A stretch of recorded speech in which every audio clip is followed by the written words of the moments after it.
I'm Kyle Brown, and this is Nick Schaefer, and we're students at Pittman Center working on a heritage project called Passing on the Pride. We're here at the Burnett Memorial Methodist Church and with Zenith Whaley. That was excellent.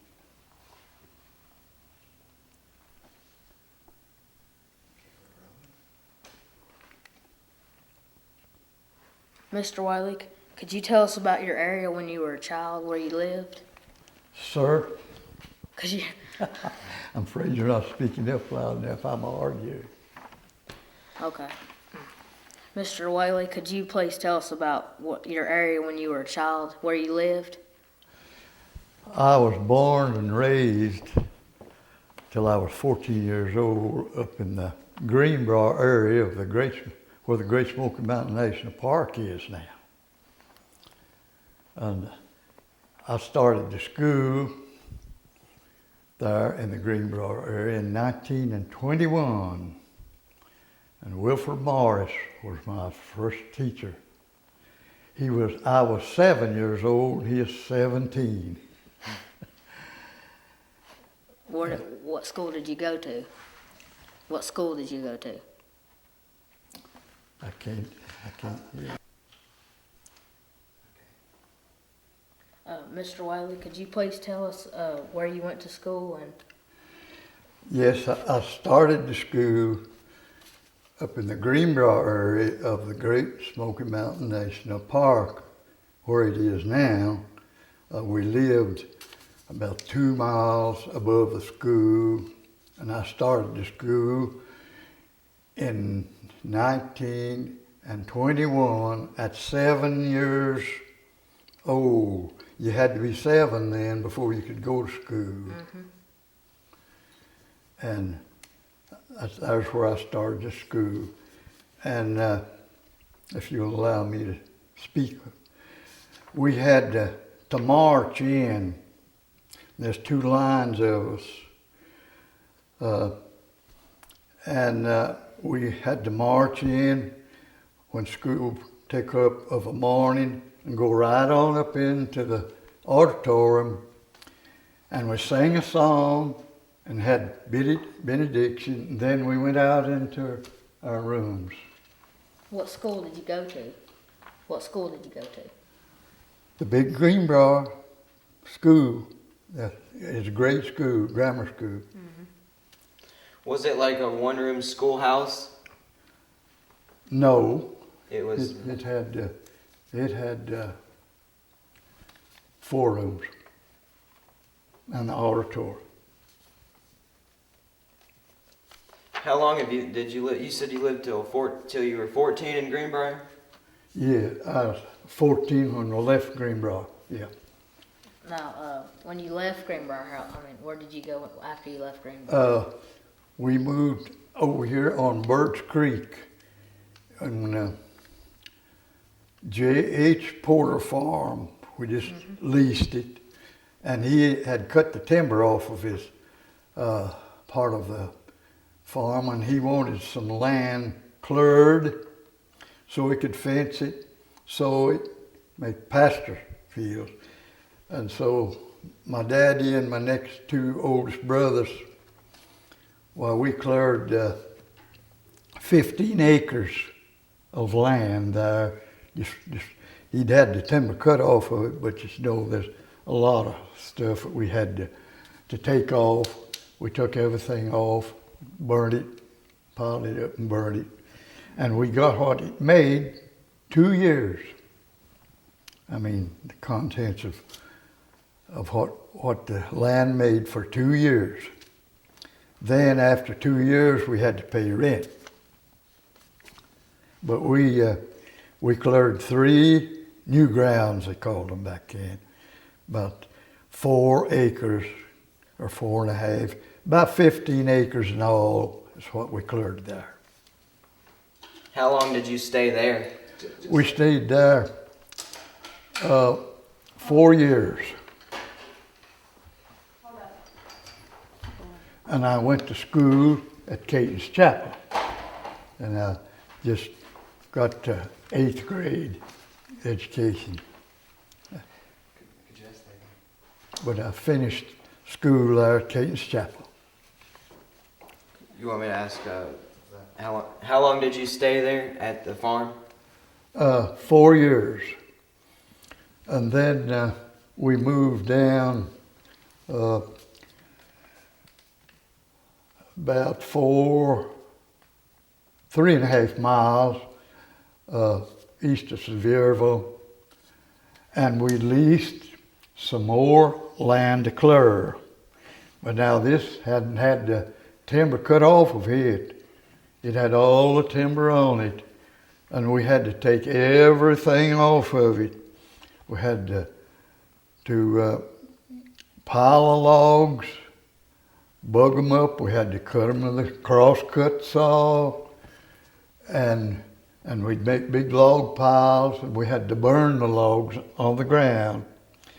And we could, at that time, we could clear about 10 acres during the wintertime. The 4 of us could, myself and my next 2 oldest brother and my daddy.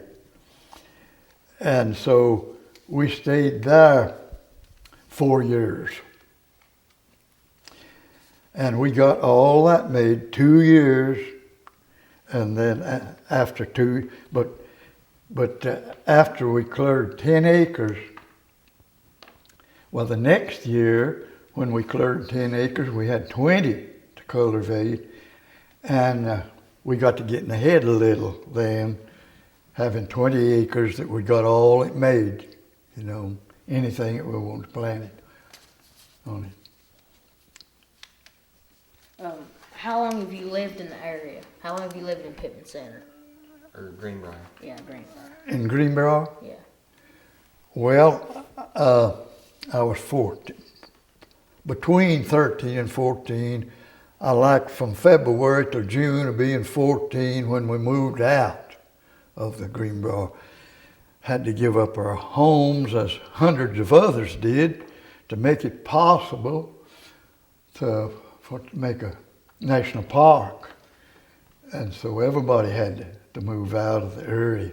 And at one time, there was 320 students went to school there in the Greenbrier area at the Forks of the River. But they had built a new schoolhouse. We outgrew the old schoolhouse. And they built a new schoolhouse about a quarter of a mile on up above where the old one was. And it had 8 rooms in it. And it had a cloak room in every room. And it had a big auditorium. It was 100 feet long, about 100 feet deep. It was just about in a square. It had a big auditorium.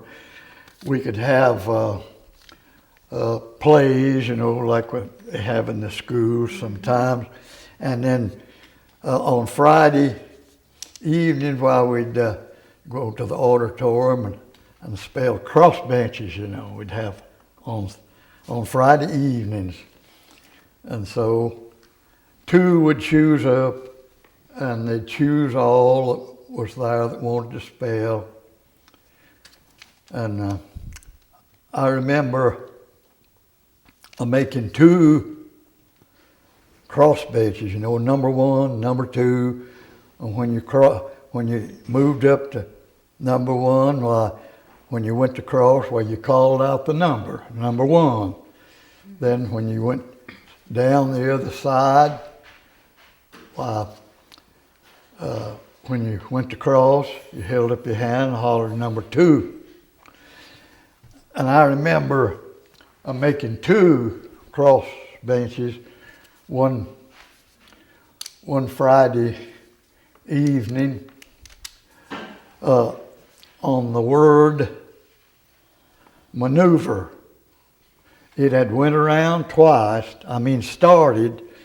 I was just getting ready to cross on the number 1, and there was one in front of me that would have went across before I did, and the word started there. And Fred Clark was a school teacher. He taught school over here at Shady Grove School. But he was up there, and he was he was a pronouncer, and then a couple of the teachers, the home teachers was a pronouncer, and he's the one that was pronouncing these hard words in the old blueback speller. And he gave out the word maneuver, and it went around twice, back to me. It started right in front of me, and then went all the way around both the cross benches and back, and he'd about give up on anybody spelling. There was about two before he got to me, and I told him to bring it on, as I could spell it, and I did spell it. maneuver. Maneuver's got a silent A. And so I made two cross benches on this one word. I'll never forget that.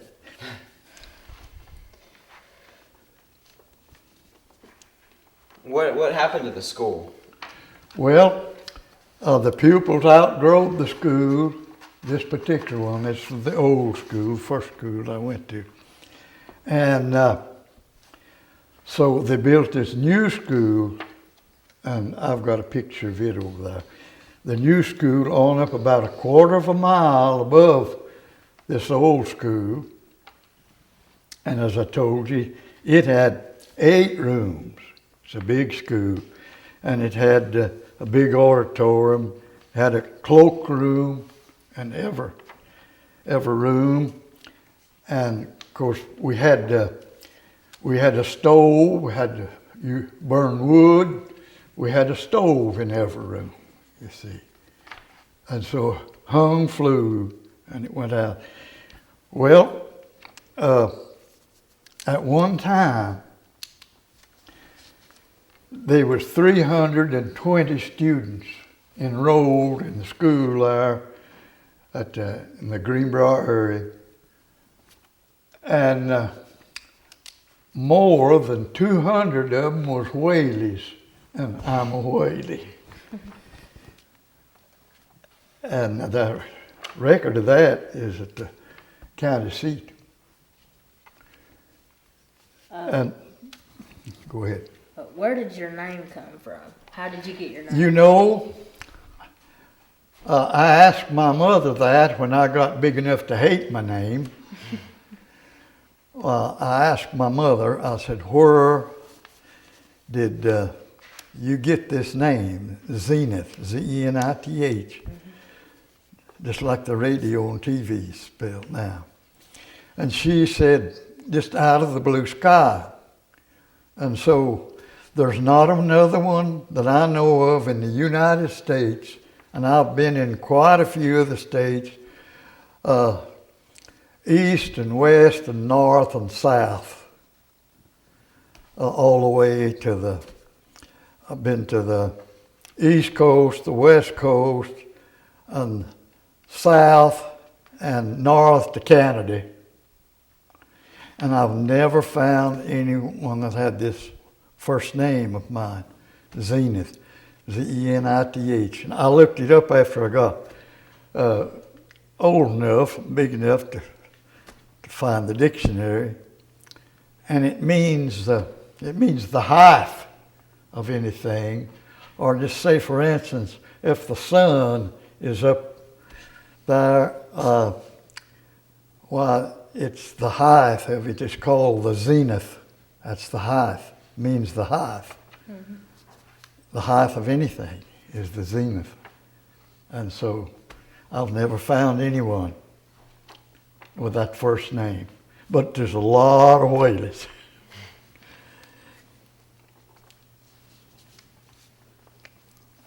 What year were you born? And where were you born? I was born in the Greenbrier area of where the Great Smoky Mountain National Park is, on the middle prong of Little Pigeon. And I was born the 11th day of June in 1914. And we left the Greenbrier area in February of 1928. What kind of things can you remember about your home there on the river? Was it on? Well, it was just, well, it was a three-room house.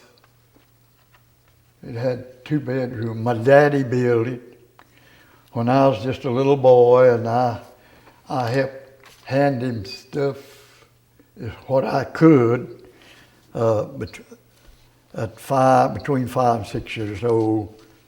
And especially when he went to build the chimney. He built the chimney in the center of the house, and the living room had a bedroom and a kitchen, and it had a double chimney. It had a kitchen, chimney in the kitchen and a chimney in the living room, and so it was new. He just bought the land from his brother Bill, and it's just in woodland. And we just turned in and cleared up enough for the house seat and had the timber cut, and it logged down to West Whaley's sawmill, and the house pattern and barn pattern was cut there, hauled them back up then to our home. And he built this house and a barn and a rock wall right above the house. And this rock wall passed the house, and it was about 4 feet high. And my mother had a flower bed above that rock wall, and I can remember carrying rocks to help build that wall. And we didn't have any concrete, not even when they built the chimneys. And my daddy he could build chimneys. He built, I guess in his lifetime, 100 chimneys. He could build a chimney that wouldn't smoke. It would draw. You could take a newspaper, set the fire and hold it out 2 feet from the chimney, and it would just draw that newspaper right up the chimney. The last one he built was for Thomas Myers on Dunn's Creek, and I've got a picture of the old chimney. It's still standing there. The house burnt down, but I've got a picture of the chimney that's still standing, and that's the last one that he built, and it was in 1929. He built it for Thomas Myers. He moved out of the park, out of Hills Creek, and they call it the Myers Holler, where he was raised. His old Uncle Tommy Myers' son. And he bought a little farm on Dunn's Creek, and he come after my father to build a chimney for him. He said, I want a chimney that won't smoke. And my daddy walked from over on the Birch Creek section where we lived up on Dunn's Creek and built this chimney. He already had the house built, and he built the chimney, and the chimney's still standing there, and I've got a picture of it over there. The house burnt down. Cool. What kind of things did you do for fun, like besides playing, like so? What kind of games? We would, when we were in school, we played running base and games like that. But when we wasn't in school, we'd pick out some neighbors that had a field big enough, we'd play baseball. Mm-hmm. That's the way we had our fun. And we would play sometimes blind man's buff, We'd make one would be the blind man and several of the students around, and when we catch one and could identify it, it had to be the blind man. Then we had all kinds of games like that, you know, just simple things. And the boys, when they got big enough, well, we would make bulger wagons. And that, we had a lot of fun making this an old-fashioned. Some of the older people around here know what a bulger wagon is. We'd saw wheels out of black gum. Black gum's not easy to burst. And we'd saw about a 12-inch wheel, bore holes in the center of it and put axles in it, make a frame on it. And we would have to drag it up the hill and then ride back down the hill. And so sometimes it'd get away from us and get in a broad patch, scratch us all over, but yet it was fun. Do you think the creation of the Smoky Mountains, the national park, was a good thing? Yes, I do now, but for the first 20 years, after I had to leave, why, I nursed a grudge because having to give up my home, you know. Now that's pretty bad for a 14-year-old, 13 or 14-year-old, and my younger brothers and sisters, my daddy and mother. Well, we just had to up and move, and so I don't think that we got a fair price for our property, although it was rocky and rough, hilly, but we made it live and we survived on it. And for 20 years, I nursed a grudge against the Park Service.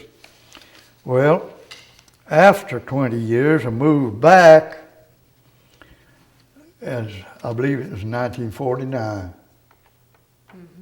When I moved back and I got this close to the park as I could get, and I said, I'm here to stay. Well, they gave me a job. I worked for the Park Service for 5 years. The first job was to man a far tower, the Greenbrier Pinnacle far tower. I manned it for 2 seasons. And then after they found out that I was a woodsman and knew how to cut timber, they was trying to control this southern pine beetle that was infesting the pines. Well, they gave me a 5-man crew as I knew how to cut timber. But it was with an old cross-cut saw, 2-man saw, if you know what I'm talking about. And so I was all over the park on the hills where the pines grow, cutting infested pines and then bugging them up, trimming them up, bugging them up, turning them with a peavy or cant hook or whatever you want to call it. We had to spray it on both sides, spray the log on both sides to kill the larva that was in it. And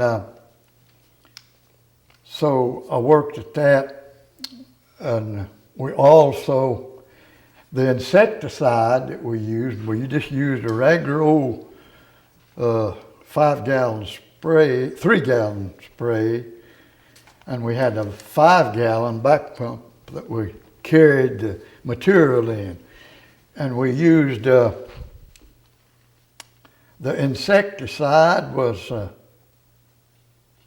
arthol dichlorobenzene. It took me a long time to learn that name. Arthol dichlorobenzene. And then we used, to cut it with, just regular old diesel fuel. we'd use 1 gallon of this insecticide to 5 gallons of diesel fuel. And then we just put it in this regular old 3.5 gallon sprays, bean sprays or whatnot, pump them up and we'd spray, but we'd have to cut them logs in two several times, you know, so we could turn them over, spray both sides. Now that was just for the larva. Well, while we were spraying this larva, the old bug was flying, and we couldn't catch them because they had wings. And they would fly to other areas and infest. And so that's the reason we just had to keep going all over the park. I've been all over the hills in both states, North Carolina, the Tennessee side too, plumb down into Blount County. They got in the white pine down in Blount County. Still in the park. There's Abrams Creek, down at the Abrams Creek campground. And that's white pine in that section. Oh, it's a beautiful stand of white pine. Hated so bad. But by that time, they'd got us chainsaw. And it was easier to fell the trees. And so I've cut trees that was 3 foot in diameter and 50 foot to the first limb. Beautiful trees. But we had just to fell them, and then we had to bug them up and turn them and spray both sides with this insecticide. Now, and then we tried to control after we give up. It's always a losing battle on this pine beetle. Then they tried to control this old kudzu. Mm-hmm. I know you boys knows what this kudzu is. And it's a nuisance. And so where the people had lived and had moved out of the park, some of them would set that stuff out. Well, it just spread like wildfire, and we tried to control it with a spray, that's about the same kind that we used on the pine beetle, but you could spray the trees, kill it where it went up the trees.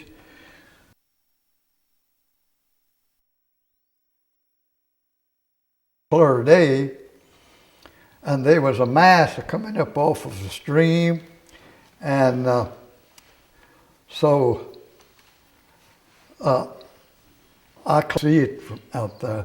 Them old cat stars they call it. They're climbing that tree. She said didn't want me to climb it because it was dead, but it was a pine, and she didn't know the nature of the pine. That's one of the old pitch pines that rich in the center, and all the limbs is rich, and you couldn't break one of them, and that's what she was afraid I'd break one of them limbs and fall off of there, you know. And she fussed on me, but I went up there anyhow. And I took nearly a whole roll of pictures, but they have, now this is a picture my sister took of me, and these is pictures that I took while I was up in the tree. And there was a mass coming up off of the stream, and I didn't want nothing, you see, to be obstruct me. And here you can see the hill under the mass and the hill over the mass. Mm-hmm. And it was beautiful to me. And here you can see it again. There's the hill under the mass, and there's the hill over the mass. And I didn't want anything to obstruct my view of that, and that's the reason I climbed the tree. And so I turned to the right and took this picture and just got a portion of the mast, and I got one side of the hill with the color. You see the color there. And so that's another picture of the mast. I want you both to see them. And then I turned to the left, and I took a picture partly of the hill, and there's the color, you see, and there's the mast and the tree, and the mountain over the mast. That's the north side of the mountain. And I took almost a whole roll of film, but the kids just picked some of the more beautiful ones out, and but I'm proud of them, especially this one when I was up in the tree that my sister took. Well, she took my picture walking the trail, and she stopped and took my picture. Then when I got down, she said, "Zenith," she says, "what was that man's name that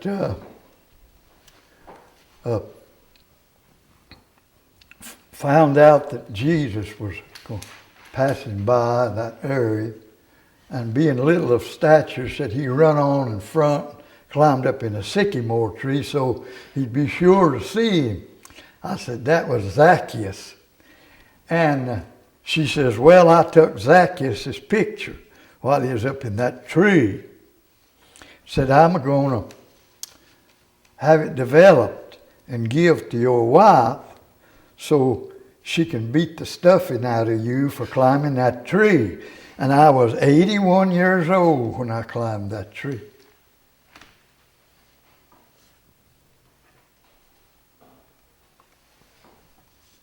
Can you see all of those? 'Cause Years and years, but it's over 100 years old. And I wore out one mallet. I burst. So I'll put that back in here.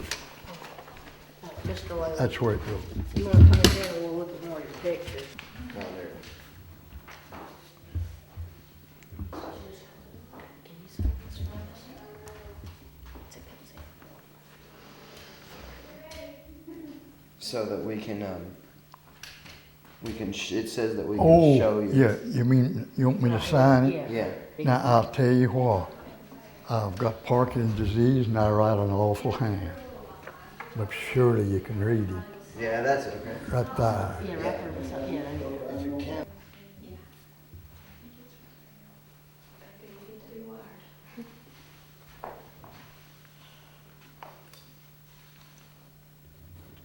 I hope you both. That's nice. And I engineered putting the roof on, tying the old. Should we put that in there too? They might ask him. Should we put the And shingles. I'm gonna unplug his microphone, is that okay? Unless he's going to talk anything about That just got it. I don't just know how to that make sure got we in have. there. There is my picture on the right. Oh, we didn't see your plaque. Huh? Your plaque in your bag? Oh, that's my flag. All right, open it up. And I've got When some y'all walked him back. that shows a picture of me riding boards. Where's that one? This is supposed to be in here. Would it be? Is it a big one or a little one? No. That's the two that's going to slip. This car has. I've not brought it. I meant to, but I've got a picture of me making that. I'll take these down and get more. Yeah, I see, it's made a little there.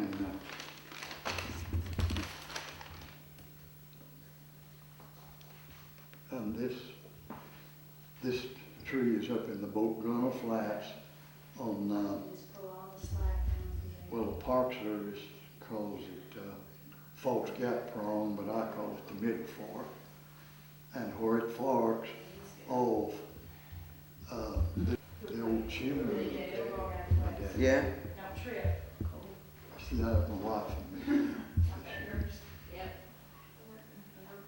Ready.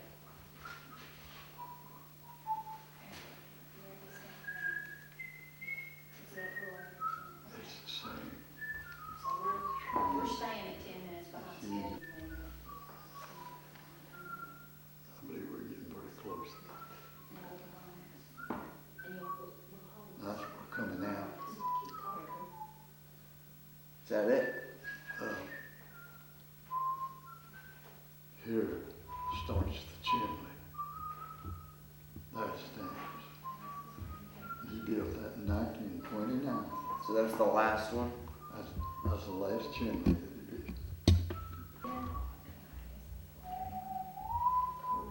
That's my grandson staying there. And that's me and Mary Jane Moore and my wife.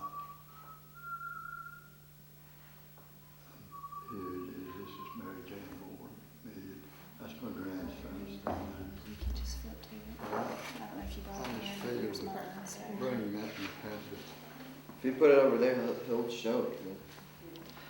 my. If I could get everybody to Get out of the way. stop moving, actually, because the floor is shaking and it's transferring up through. Which one did you, Everything. which one should we put on there? Huh?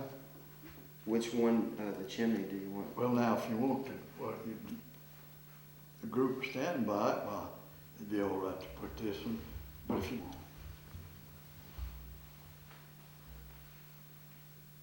Maybe like that one or this one? I mean,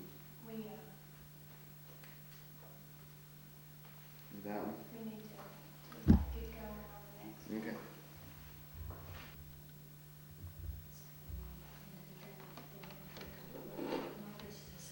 Swish, yeah.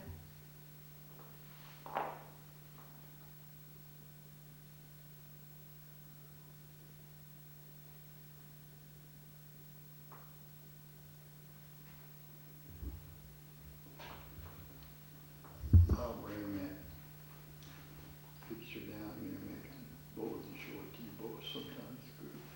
And I've also got some old tubes in the back of my car. Yeah?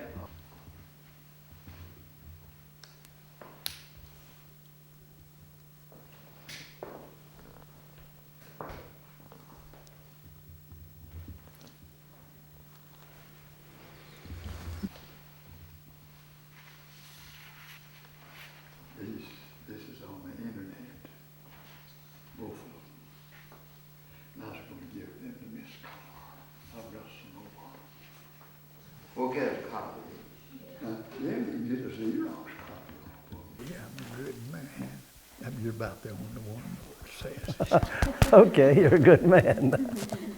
But I'm afraid good men are like the buggy whips. They went out of style.